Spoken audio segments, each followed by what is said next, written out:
ನಂತರ ಎಲ್ಬೋ ಮೇಲೆ. ಸೊಂಟನ anterior tilt ಮಾಡಬೇಕು, ಸ್ಪೈನ್ ಆರ್ಚ್ ಮಾಡಬೇಕು.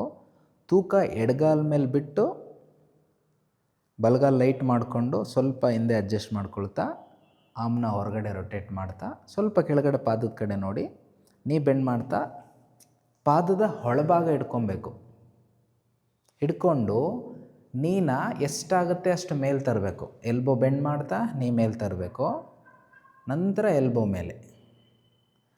ನೀವು ತುಂಬ ಸ್ಟೇಬಲ್ ಇದ್ದೀರಾ, ಬ್ಯಾಲೆನ್ಸು ಚೆನ್ನಾಗಿದೆ ಅಂತ ಅಂದರೆ ಉಸಿರು ಹೊರ ಹಾಕ್ತಾ ನಿಧಾನವಾಗಿ ಎರಡೂ ಕೈಯಲ್ಲಿ ಹಿಡ್ಕೊಬೇಕು.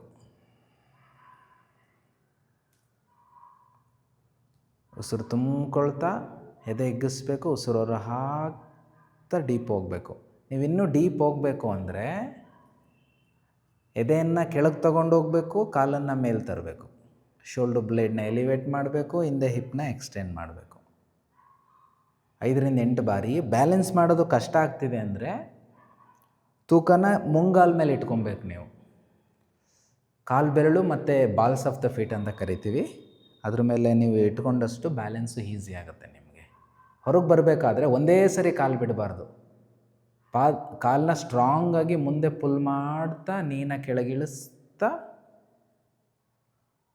ಕೈ ಬಿಡಬೇಕು. ಒಂದೇ ಸರಿ ಬಿಟ್ಟರೆ there is high chances of hurting your shoulder. ಎಡಗಡೆ ಮಾಡಬೇಕು.